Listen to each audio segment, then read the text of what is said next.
he would just assume that you didn't know he existed. They tried to hide him through the books of the Bible for a long time.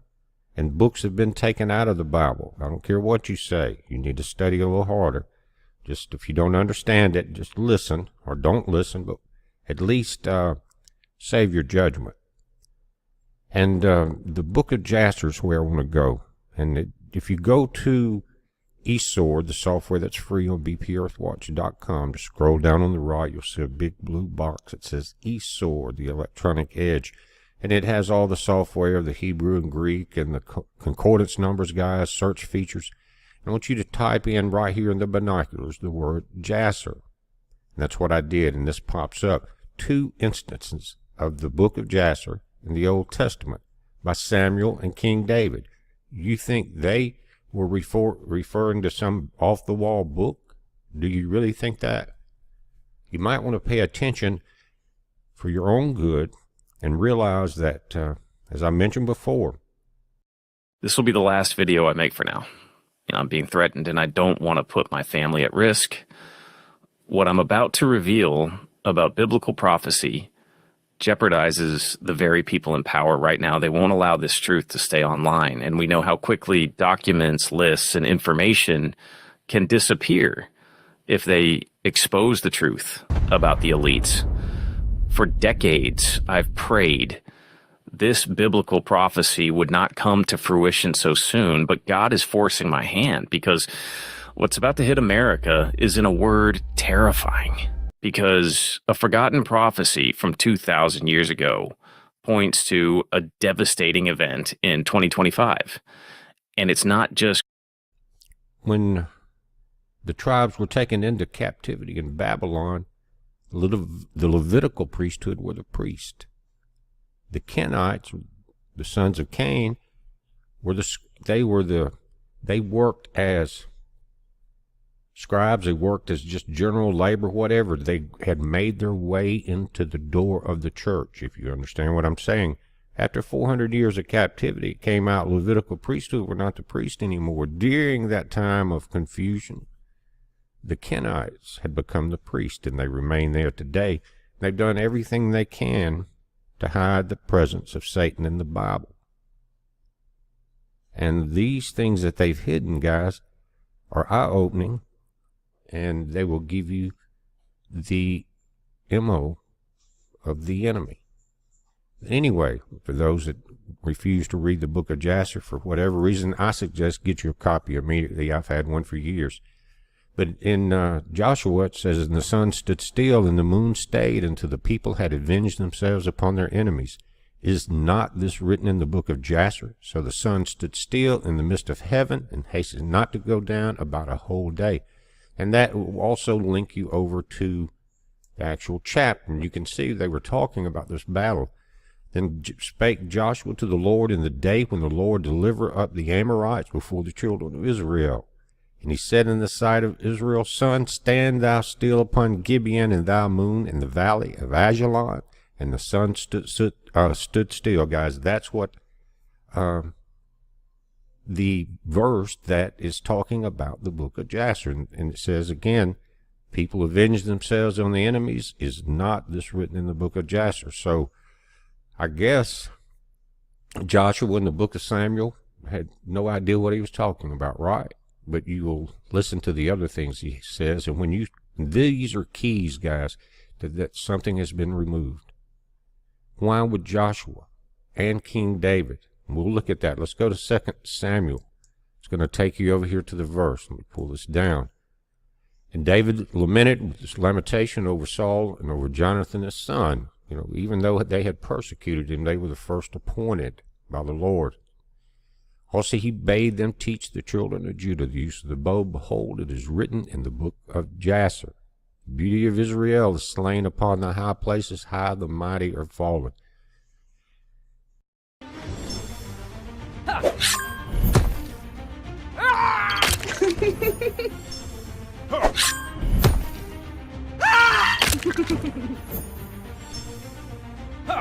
Yeah!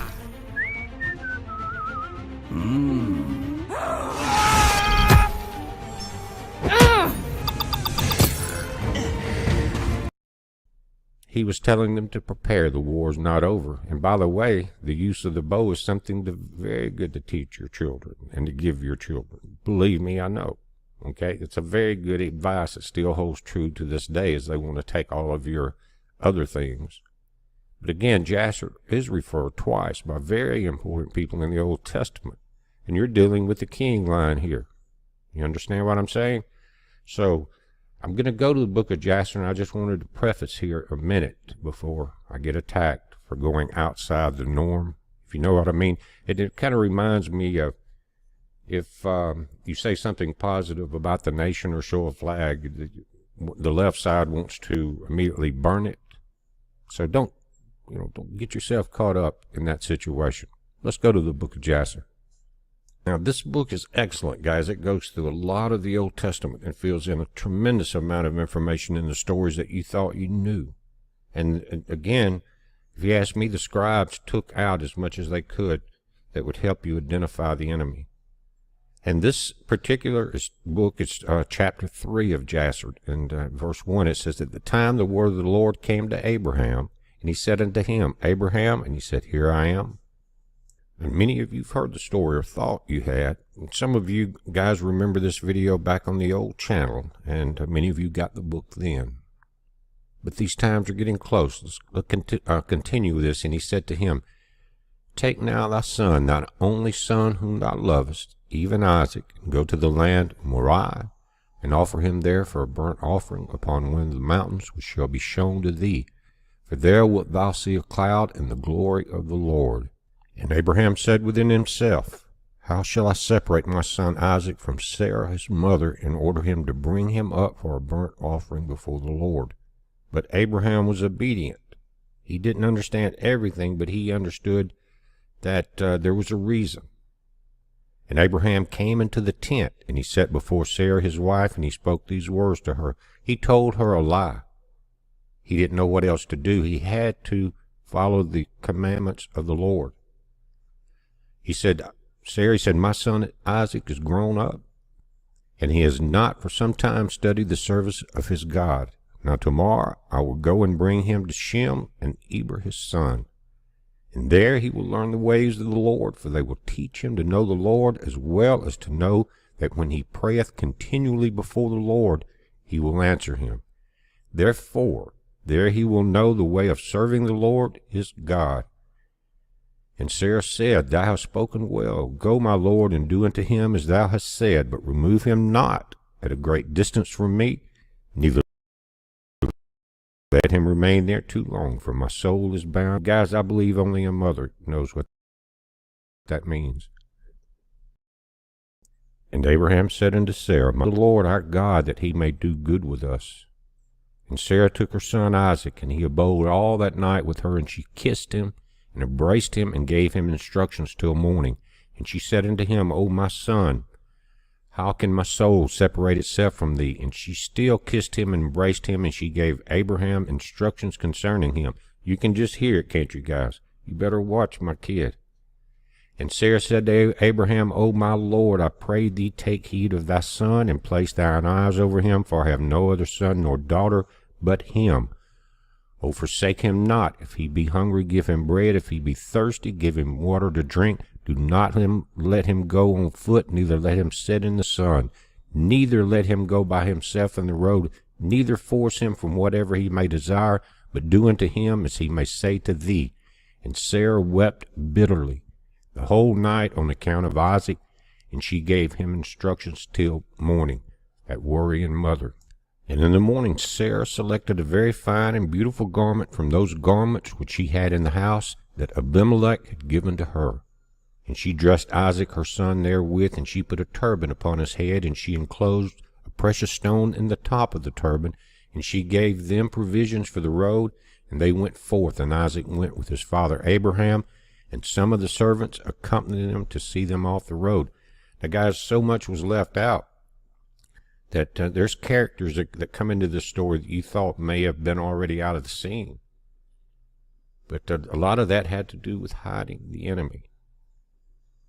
And Sarah went out with them, and she accompanied them upon the road to see them off. And they said to her, Return to the tent. And when Sarah heard these words of her son Isaac, she wept bitterly. And Abraham her husband wept with her, and their son wept with them at great weeping. Also those who went with them wept greatly. It was a rough time, and only Abraham knew what was going to happen. And Sarah caught hold of her son Isaac, and she held him in her arms, and she embraced him, and continued to weep with him. And Sarah said, Who knoweth if after this day I shall ever see thee again? You're telling me. There's 5 feminizing foods in every man's kitchen, destroying his testosterone. Feminizing food number 1 is... Wait. Let me guess. Canola. And they all wept together, Abraham, Sarah, and Isaac, and all those that had accompanied them on the road wept with them. And Sarah afterward turned away from her son, weeping bitterly, and all of her men servants and maid servants returned her to the tent. And Abraham went with Isaac, his son, to bring him up as an offering before the Lord, as he had commanded him. Now, the devil didn't like this. He knew what was going to happen. And that's why you need to understand his M.O. And Abraham took 2 of his young men with him. Listen, Ishmael, the son of Hagar, and Eliezer, his servant, and they went together with them. And whilst they were walking in the road, the young men spoke these words to themselves. And Ishmael said to Eliezer, Now my father Abraham is going with Isaac to bring him up for a burnt offering to the Lord, as he commanded him. Now when he returneth, he will give unto me all that he possesses to inherit after him, for I am his firstborn. Now you wonder how Ishmael knew this.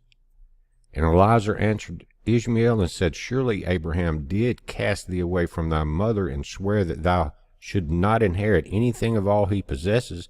And to whom will he give all of this he has, with all his treasures? But unto me his servant. They're arguing over it. Now, I really want you to open your spiritual ears and listen to this. It says, While Abraham was proceeding with his son Isaac along the road, Satan came and appeared to Abraham in the figure of a very aged man, humble and of contrite spirit. And he approached Abraham and said to him, Art thou silly or brutish, that thou goest to do this thing this day to thine only son? Now, immediately Abraham would say, Well, wait a minute now, how does this man know that? A normal man would. This is between me and the Lord. But who are we dealing with here? For God gave thee a son, the old man said, in thy latter days, in thy old age. And wilt thou go and slaughter him this day before he committed no violence? And wilt thou cause the soul of thy only son to perish from the earth? Don't you do this, he's saying to Abraham. Don't prove to the Lord that you can do it, for when the time comes when he does it, we don't want him to do it either. We don't want Christ coming in to be crucified. You see the setup, and it continues to this day.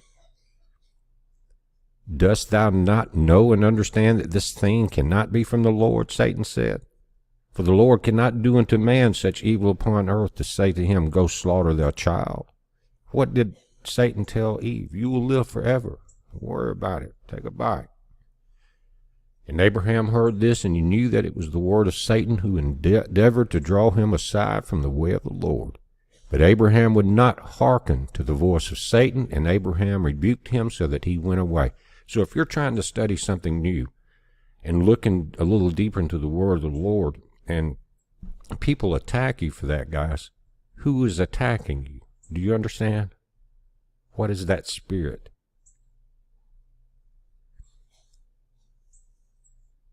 And Abraham heard this and knew that it was of Satan again, who endeavored to draw him aside from the way of the Lord. But Abraham would not hearken to the voice of Satan, and Abraham rebuked him so that he went away. And Satan returned and came to Isaac. And he appeared unto Isaac in the figure of a young man commonly and well favored. Guys, you don't think possession is a fact and make in other things. Why did Christ have to cast out legion? And he approached Isaac and said unto him, Dost thou not know and understand that thy silly old father bringeth thee to the slaughter this day for naught? One of the greatest events in biblical history. Satan's trying to stop. Now therefore, my son, do not listen nor attend him, for he is a silly old man, and let not thy precious soul and beautiful figure be lost from the earth. And Isaac heard this, and said unto Abraham, Hast thou heard, my father, that which this man has spoken, even thus as he has spoken? And Abraham answered his son Isaac, and said unto him, Take heed of him, do not listen to his words, nor attend to him, for he is Satan, endeavoring to draw us aside this day from the commands of God. Abraham knew who this was. It may have not been his first encounter. And Abraham still rebuked Satan, and Satan went from them, and seeing he could not prevail over them, he hid himself from them, and he went and passed before them in the road, and transformed himself into a large brook of water in the road. And Abraham and Isaac and his 2 young men reached that place, and they saw a brook large and powerful as the mighty waters. Guys, was it really there? Was it an illusion? Do you understand the power of the evil one? And they entered the brook and passed through it, and the water at first reached their legs, and they went deeper in the brook, and the waters reached up to their necks, and they were all terrified on account of the water. Imagine the power, guys. Imagine it. Just think about what we're being told here. The power of illusion, this strong. And while they were going over the brook, Abraham recognized that place, and he knew there was no water there before. And Abraham said to his son Isaac, I know this place in which there is no brook nor water. Now therefore is this Satan who does all this to us, to draw us aside this day from the commands of God. Guys, do you think you have a chance without this knowledge and the word of the Lord throughout history to stand against someone like this? And don't think it's not possible. And Abraham rebuked him and said unto him, The Lord rebuke thee, O Satan, be gone from us, for we go by the commands of God. Guys, remember that line. The Lord rebuke thee, O Satan, be gone from us, for we go by the commands of God. Satan was terrified to the voice of Abraham and went away from them, and the place again became dry land as it was at first. He broke that illusion. And don't overlook that fact. Satan was terrified at the voice of Abraham, guys, because it's like the calling up before the synagogue when it's not you speaking. At this time, Abraham knew the deal. He was close to God. He talked with God. And Satan knew it. And Abraham went with Isaac toward the place that God had told him. And let me say this. God knows when you do it too, when you rebuke Satan in the name of Jesus Christ. He has to flee you. He will. And you stand strong. When you say it, mean it. And on the 3rd day, Abraham lifted up his eyes and saw the place at the distance which God had told him of. And a pillar of fire appeared to him that reached from the earth to the heaven, and a cloud of glory upon the mountain, and the glory of the Lord was seen in the cloud.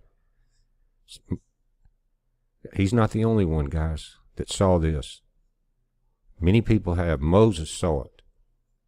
And Abraham said to Isaac, My son, dost thou see in that mountain which we perceive at a distance that which I see upon it? And Isaac answered and said unto his father, I see, and lo, a pillar of fire and cloud, and the glory of the Lord is seen upon the cloud. Why did Abraham ask Isaac that? To see if his spiritual eyes were open. Now that I'm a mom, things are different. Verizon's different too. They let everyone in my family choose different plans. We get what we want and we save money. Love that for me.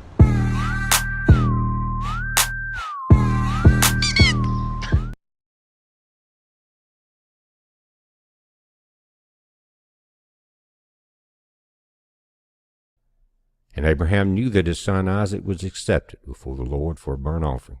And Abraham said unto Eliezer and Ishmael his son, Do you also see that which we see upon the mountain which is at a distance? And they answered and said, We see nothing more than like the other mountains of the earth. And Abraham knew that they were not accepted before the Lord to go with them. And Abraham said to them, Abide ye here with the ass, while I and Isaac my son go to yonder mount and worship there before the Lord, and then return to you. They were not ready. Their spiritual eyes and ears were not open. They were not meant to be there. There was no argument. It says, and Eliezer and Ishmael remained in that place as Abraham had commanded. And Abraham took wood for a burnt offering and placed it upon his son Isaac, and he took the fire and the knife, and they both went to that place. And when they were going along, Isaac said to his father, behold, I see here the fire and wood. Where then is the lamb that is to be the burnt offering before the Lord? What a statement. What a statement. And Abraham answered his son Isaac, saying, the Lord has made a choice of thee, my son, to be a perfect burnt offering instead of the lamb. And Isaac said unto his father, I will do all that the Lord spoke to me to thee with joy and cheerfulness of heart. And Abraham again said unto Isaac his son, is there in thy heart any thought of counsel concerning this which is not proper? Tell me, my son, I pray thee, O my son, conceal it not from me. Was Abraham just looking for any reason not to have to do this? Wouldn't you? And Isaac answered his father Abraham and said unto him, O my father, as the Lord liveth, and as thy soul liveth, there's nothing in my heart to cause me to deviate either to the right or to the left from the word that he has spoken to thee, terrifying words in the world to Satan. I will not deviate left or right from what is spoken to thee.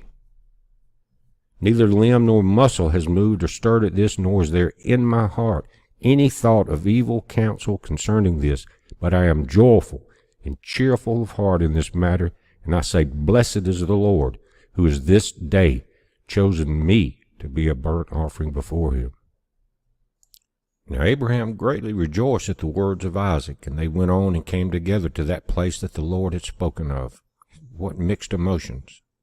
And Abraham approached to build the altar in that place, and Abraham was weeping. And Isaac took stones and mortar until they had finished building the altar. And Abraham took the wood and placed it in order upon the altar in which it had built. He took his son Isaac and bound him in order to place him upon the wood which was upon the altar, to slay him for a burnt offering before the Lord. And Isaac said to his father, bind me securely, and place me upon the altar, lest I should turn and move, and break loose from the force of the knife upon my flesh, and thereof profane the burnt offering. And Abraham did so. And Isaac still said to his father, O my father, when thou shalt have slain me and burnt me for an offering, take with thee which shall remain of my ashes to bring to Sarah my mother, and say to her, this is the sweet-smelling savor of Isaac. But do not tell her this if she should set near a well upon any high place, lest she should cast her soul after me and die. Abraham heard the words of Isaac, and he lifted up his voice and wept when Isaac spake these words. And Abraham's tears gushed down upon Isaac his son, and Isaac wept bitterly, and said to his father, hasten thou, O my father, and do with me the will of the Lord our God, as he has commanded thee. Let me pause for a moment and say this, guys. Not only was the deeds and the MO of Satan removed in many cases, but the actual heart and the emotion. When they did that, they removed a lot of it that makes it real. You understand what I'm saying. And the hearts of Abraham and Isaac rejoiced at this thing which the Lord had commanded them, but the eye wept bitterly while their heart rejoiced. And Abraham bound his son Isaac and placed him on the altar upon the wood, and Isaac stretched forth his neck upon the altar before his father, and Abraham stretched forth his hand to take the knife to slay his son as a burnt offering before the Lord. At that time the angels, plural, of mercy came before the Lord and spake to him concerning Isaac, saying, O Lord, thou art a merciful and compassionate king over all that thou hast created in heaven and in earth. And thou supportest them all. Give therefore ransom and redemption instead of thy servant Isaac in pity, and have compassion upon Abraham and Isaac his son, who are this day performing thy commands. Hast thou seen, O Lord, how Isaac the son of Abraham thy servant is bound down to slaughter like an animal? Now therefore let the pity be roused for them, O Lord. Now God already knew this. Running hurts. Tai Chi heals, especially after 50. At that time the Lord appeared unto Abraham and called to him from heaven and said unto him, Lay not thy hand upon the lad, neither do thou anything unto him, for now I know that thou fearest God in performing this act, and in not withholding thy son, thy only son, from me. How prophetic is this? Lifted up his eyes and in a thicket by his horns was the ram which the Lord God had created in the earth in the day that he had made earth and heaven. For the Lord had prepared this ram for that day to be a burnt offering instead of Isaac. Like I said, God knew what was going on. And this ram was advancing to Abraham when Satan caught hold of him and tangled his horns in the thicket, that he might not advance to Abraham, in order that Abraham might slay his son.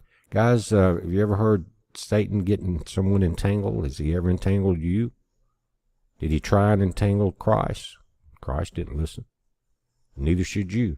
And Abraham, seeing the ram advancing to him, and Satan withholding him, fetched him and brought him from before the altar, and loosed his son Isaac from his binding, and he put the ram in his stead. And Abraham killed the ram upon the altar, and brought it up as an offering in the place of his son Isaac. Abraham sprinkled some of the blood of the ram upon the altar, and exclaimed that this is thy place of my son, and may this be considered this day as the blood of my son before the Lord.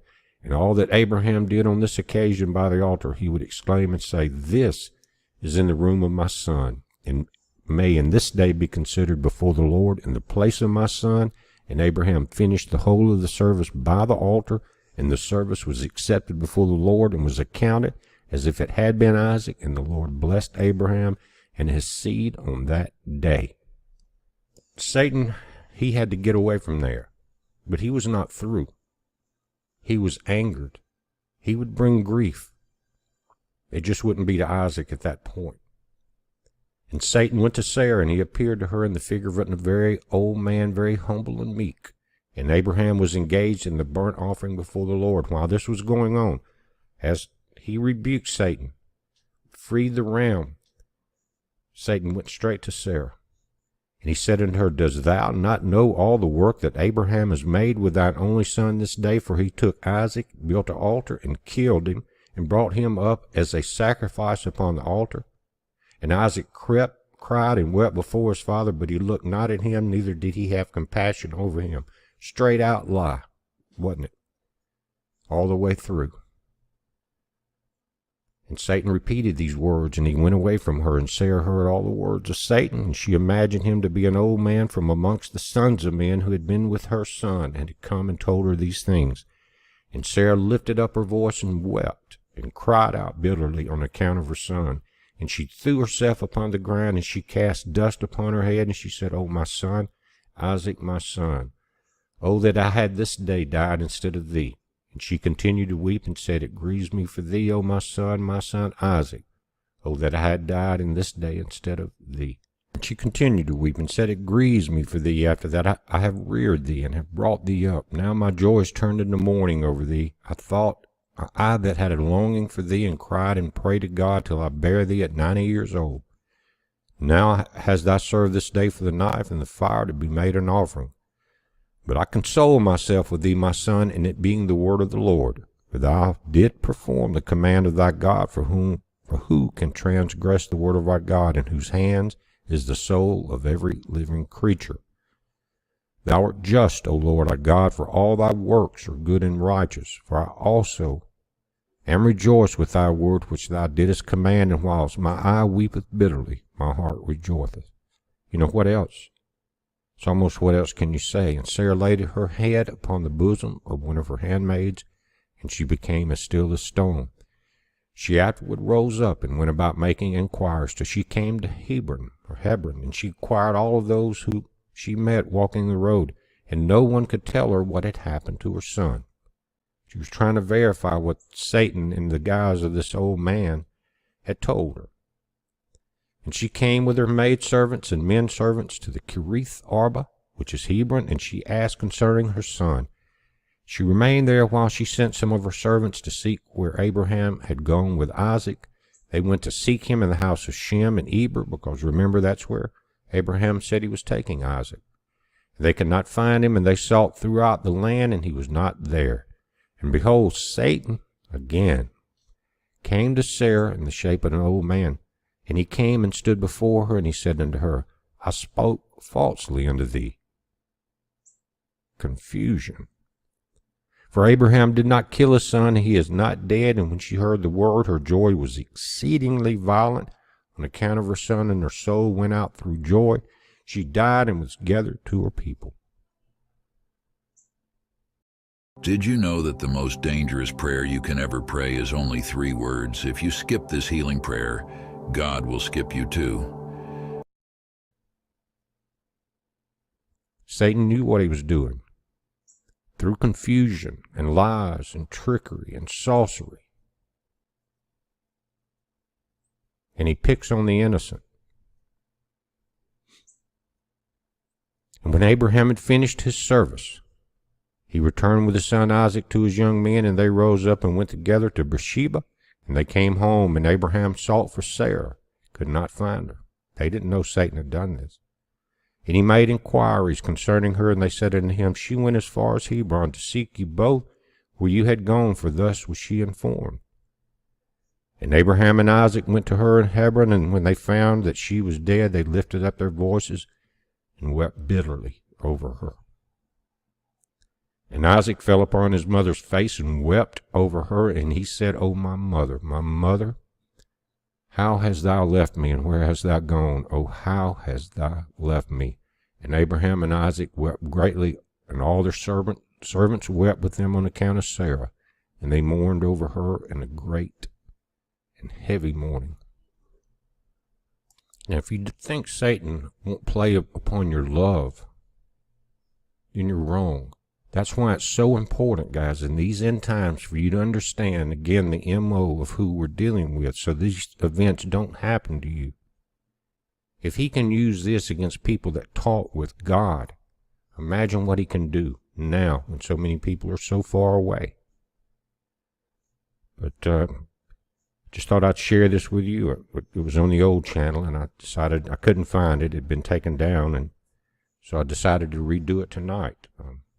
And don't forget, Wednesday, I think it's going to be a great show over at the Global Witness. He's invited me, him and Derek and Leah's invited me to come on Wednesday at 5 o'clock their time over in Arizona. It'll be 7 Central, 8 p.m. on the east side, guys. Don't forget it. Again, the Global Witness. I will put a link to his channel below. It's a heads up. Be safe.